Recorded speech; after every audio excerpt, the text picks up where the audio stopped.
Au nom du Père et du Fils et du Saint-Esprit, ainsi soit-il. Je voudrais aujourd'hui surtout aborder le mot de l'Église universelle. Je voulais dire catholique. Catholique, c'est-à-dire universel. Universel. Universel est un terme qui veut bien dire ce qu'il veut dire. Nous avons le mot un dedans, comme de manière de dire qu'il y a aussi un univers qui est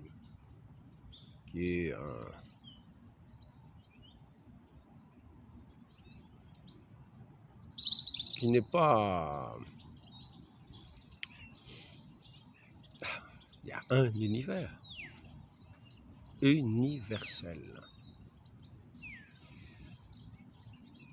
Universel, c'est-à-dire qui atteint tous les bouts de l'univers.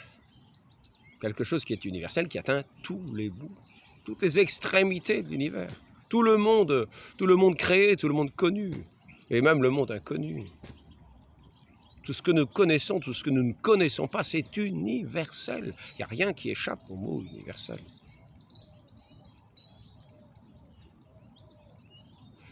Parce que certains pensent que l'Église, la Sainte Église, n'est pas catholique. C'est-à-dire n'est pas universelle. Ils pensent que l'Église catholique n'est pas universelle. Ou ils pensent que l'Église universelle n'est pas l'Église catholique. Mais le mot catholique veut dire universel, qui atteint toutes les extrémités de la création, comme le Seigneur nous le dit, nous l'enseigne. Allez annoncer l'Évangile à toute créature. Toute créature. Il n'y en a pas qui échappe. Pourquoi l'Église serait-elle catholique? Pourquoi l'Église est-elle catholique? Parce que sa foi est catholique. Parce que Dieu est universel. Par conséquent aussi catholique. Dieu est catholique en ce sens qu'il est universel. Et l'Église est catholique en ce sens qu'elle est universelle. Et pourquoi est-ce que l'Église est catholique comme Dieu est universel? Ben justement parce que Dieu est universel et que la foi catholique est reçue de Dieu même. C'est la révélation de Dieu. C'est Dieu qui se donne au monde. Dieu qui se donne à l'univers, au monde, pour être connu de l'univers entier. Et nous parlons ici de la foi véritable, de la foi une. Pourquoi la foi est-elle une?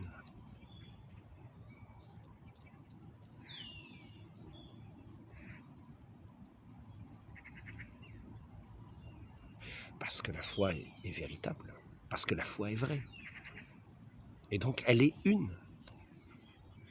Si à la vérité vous enlevez quelque chose, vous retranchez quelque chose, eh bien, cette foi a un défaut. A un défaut. Et ceux qui auront cette foi, pour les éclairer, auront un défaut. Ils seront bancals. Ils seront un défaut. Ce n'est pas la vérité. Il manquera quelque chose à la vérité, donc ce ne sera pas la vérité. Donc, ce ne sera pas universel. Parce que Dieu ne nous envoie pas faire un monde bancal. Non, ce qui est universel, c'est ce qui est vrai. C'est ce qui est vrai. Et c'est pour cela que c'est universel.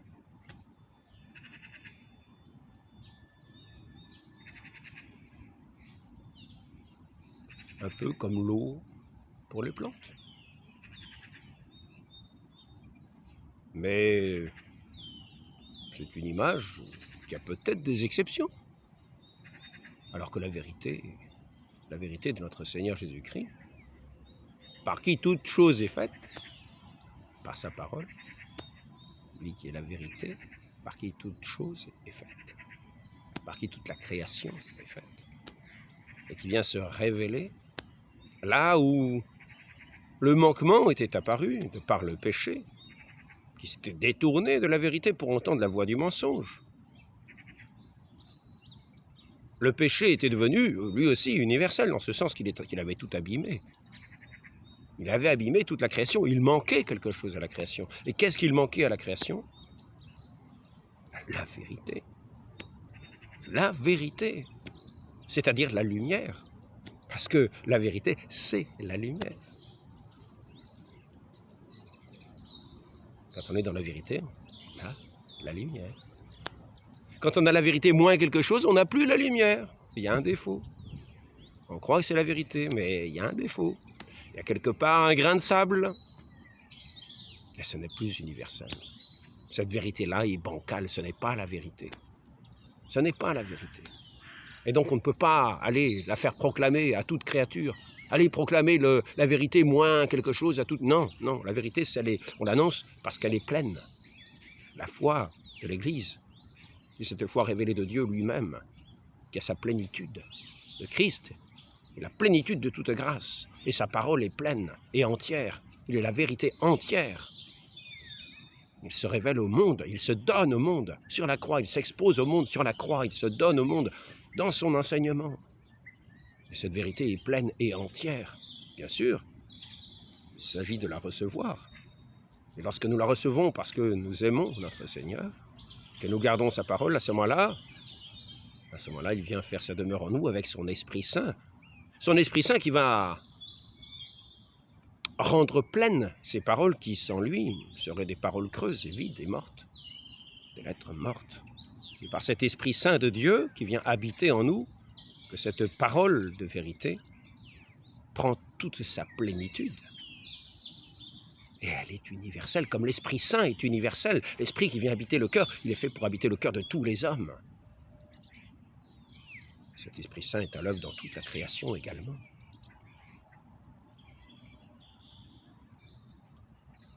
Et ce royaume de Dieu qui vient se répandre universellement, il est comme un grain semé, et qui va croître, et qui va croître, et qui va croître. Cette lumière, ce jour qui se lève, qui va répandre ses rayons sur toute la terre. Mais ce royaume qui va croître et qui est appelé à se répandre universellement, c'est l'Église.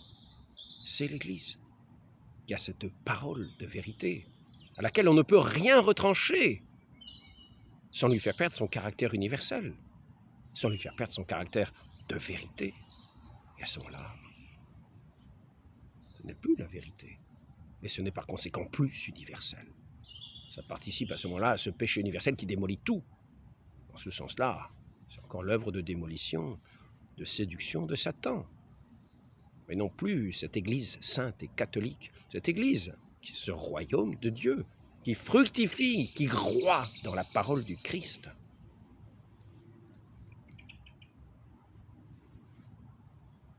Cette parole qui est faite pour régénérer le monde entier, pour apporter la plénitude au monde entier, à chaque homme en particulier, dans la sainteté véritable de cet Esprit Saint. Vient renouveler la face de la terre.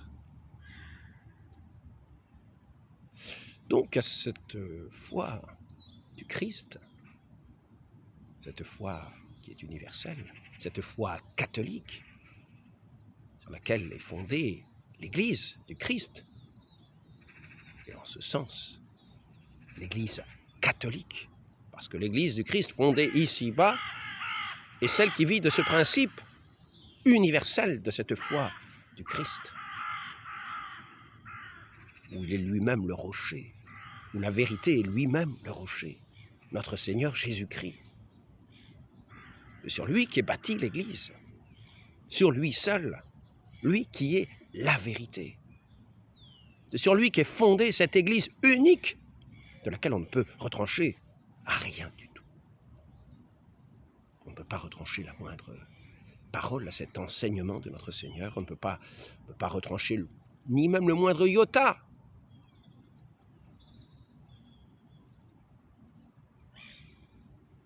Elle ne serait plus universelle. On changerait le sens. On entrerait dans l'hérésie. On entrerait dans le schisme. Ce ne serait plus l'Église de notre Seigneur Jésus-Christ. Ce serait autre chose. L'Église de Satan.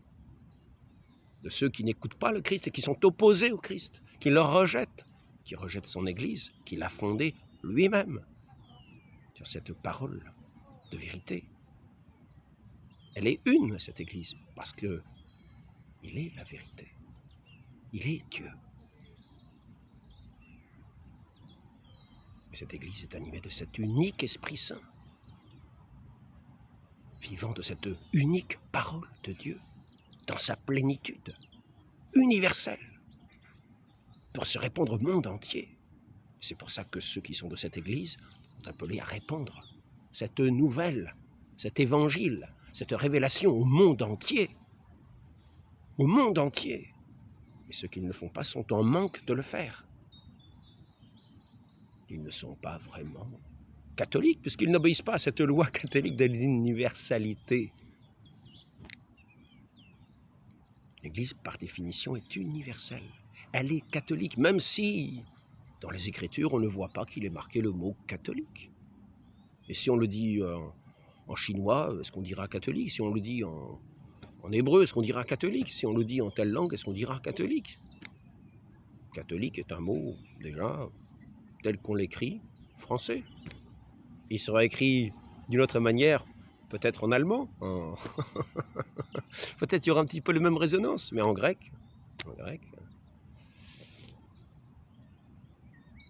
C'est très écuménique.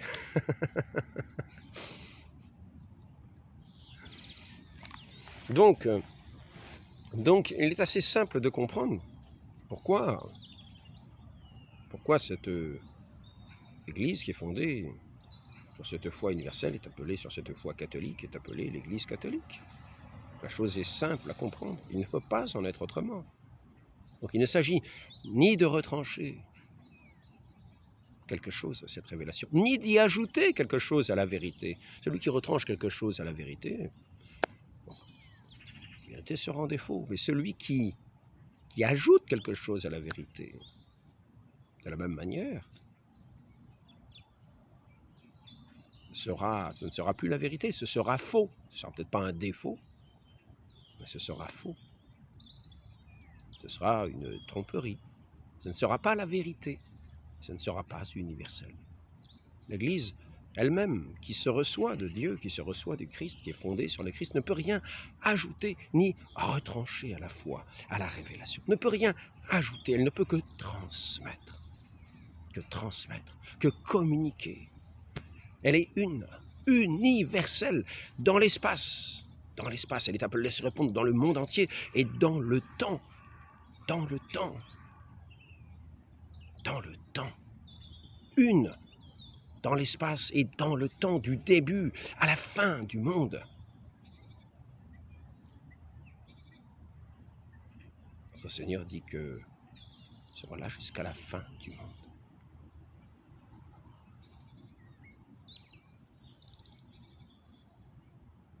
Il accompagnera son Église jusqu'à la fin du monde. Elle ne peut pas faire défaut.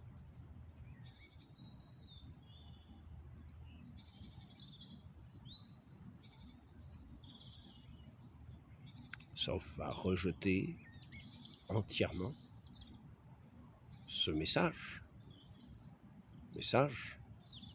de notre Seigneur. À ce moment-là, on fait défaut à la vérité et on tombe dans ce qui s'appelle l'apostasie. Et l'Église elle-même, qui est cette fondation sainte de notre Seigneur, il n'y a pas de raison qu'il la retranche. Il l'a promise. Il serait avec elle, avec cette Église, jusqu'à la fin des temps, parce qu'elle est universelle. Qu'il n'y en aura pas d'autre, et que son œuvre, il ne l'a pas faite pour un beau jour, la retirer. Non, non. De par son universalité, ce qu'il a semé, ne va pas le retirer. Par contre, le monde aura une fin. Et à ce moment-là, cette œuvre de salut accomplie par cette Église, cette œuvre de régénérescence, cette entrée dans le royaume par cette arche sainte qui est l'Église, aura accompli sa mission, aura enfanté les élus à ce royaume des cieux. Et tous ces élus seront allés occuper les places que ces anges déchus avaient perdues de par leur orgueil. Ainsi le ciel entrera dans cette plénitude de joie de ceux qui sont entrés dans cette vision béatifique, de cette vérité que l'Église annonçait. Ils seront passés de la promesse à la réalisation bienheureuse. Dans ce ciel d'éternité, dans cette contemplation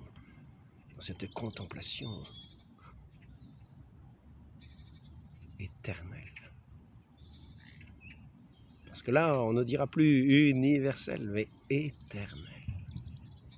Éternel. Ce qui est quasiment un même mot, mais dans une plénitude plus grande encore. Éternel.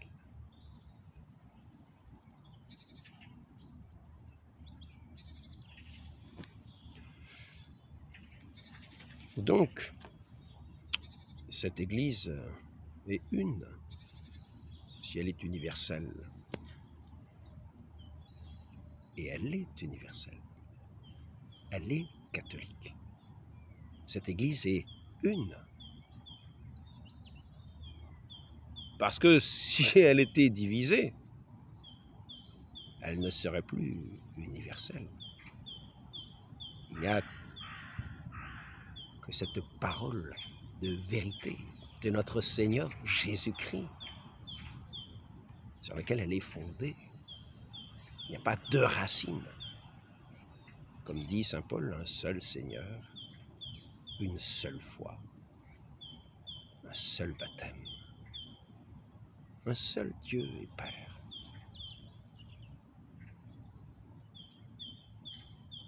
Et cette unité de cette Église est manifestée ici-bas, présentement. Parce que notre Seigneur, qui est le rocher, la pierre d'angle de cette Église, sur laquelle est fondée l'Église, donne un fondement visible à cette Église. Quelqu'un qui tient lieu de fondement, comme un lieutenant du Christ, le vicaire du Christ, qui tient lieu du Christ, qui a son ministère ici-bas, sur lequel il bâtit son Église comme il le dit. Comme il le dit.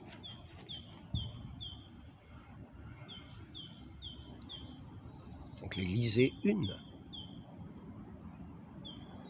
avec ce pasteur qui est le pasteur des brebis, soit le berger de mes brebis, soit le pasteur de mes brebis. Paix mes agneaux, paix mes brebis, soit le pasteur de mes brebis.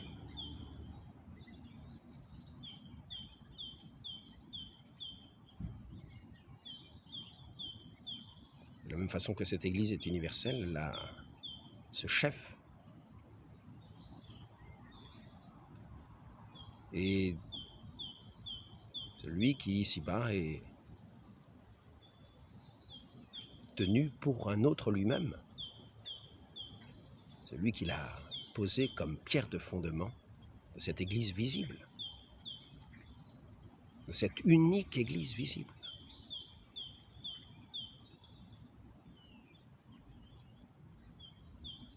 Qui tient ferme dans cette vérité, est établi dans cette vérité une, qui en est le garant, et qui est garantie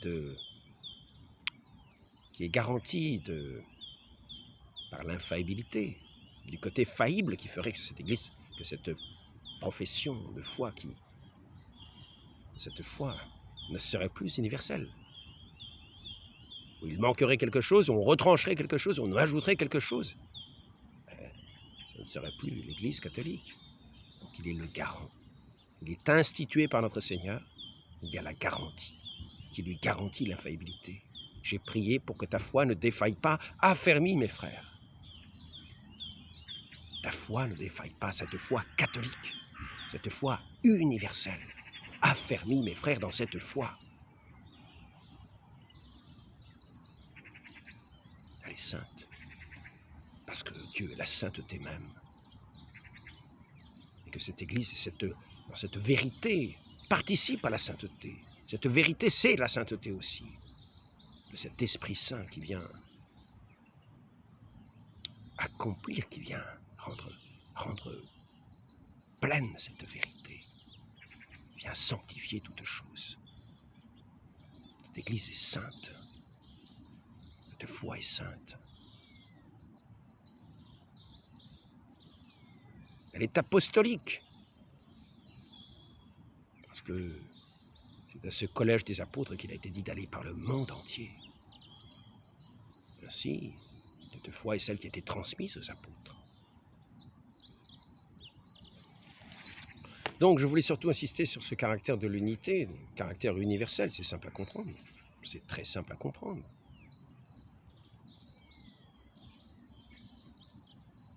L'Église ne peut être que catholique. Donc dire qu'on ne nous disait pas l'Église catholique au 1er siècle, qu'il n'y avait pas le nom de catholique, notre Seigneur a manifesté sa catholicité. Lui qui est la vérité, et la vérité elle-même est universelle. Cette vérité qui concerne tous les hommes, pour le salut de tous les hommes, elle est universelle, elle est donc catholique. Et cette vérité est faite, comme il l'a dit, pour aller être répandue partout, dans tous les temps, dans tous les lieux de l'univers. Elle ne peut pas être autrement que catholique, et autrement que liée au Christ. Soyez un comme je suis, comme nous sommes un. Mon Père et moi, nous sommes un. Soyez un comme nous sommes un. Mais si vous n'êtes pas un, vous n'êtes plus catholique. Il faut être un dans la foi. C'est-à-dire dans cette vérité, à laquelle on n'a rien retranché, à laquelle on n'a rien ajouté. Si l'on retranchait, ce serait une vérité avec des défauts ou un défaut. Elle ne serait plus à transmettre, car on ne recevrait qu'un défaut à porter. Et une vérité à laquelle on rajouterait quelque chose aurait un fardeau à porter en plus. Ce ne serait pas catholique non plus. On ne pourrait pas dire aller l'annoncer par le monde entier. Non, l'Église, de par son institution par Dieu lui-même, notre Seigneur Jésus-Christ, est catholique. Et ne peut pas être autrement que catholique. Par contre, ils en viendront beaucoup qui en mon nom diront « c'est moi, c'est moi ». Ne les suivez pas. Combien se sont séparés? Combien n'ont plus eu foi? Combien sont partis de cette Église?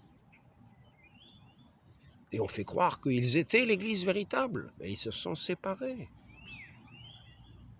Ils ont retranché, ils ont rajouté. Prenons Luther. Protestantisme. Était-il un? Le protestantisme était-il dès l'origine?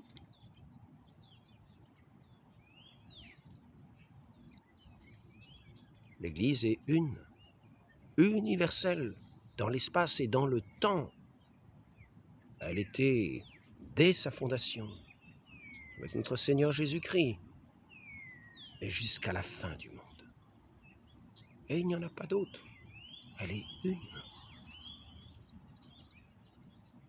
Donc ne déchirons pas cette tunique, sans couture cette Église sainte, cette Église une, comme Dieu est un, comme la vérité est une.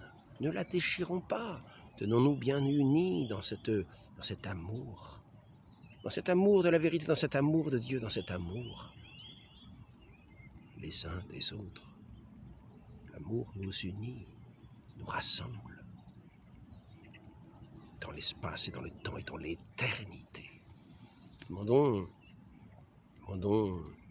de demeurer dans cette parole sainte de notre Seigneur qui nous fait entrer dans la vie éternelle, dans cette connaissance du Père, qui nous fera entrer dans cette contemplation éternelle du Père et de tout ce ciel, dans tout son éclat, dans toute sa splendeur. Demandons cette grâce à la très sainte Mère de notre Dieu, notre Seigneur Jésus-Christ.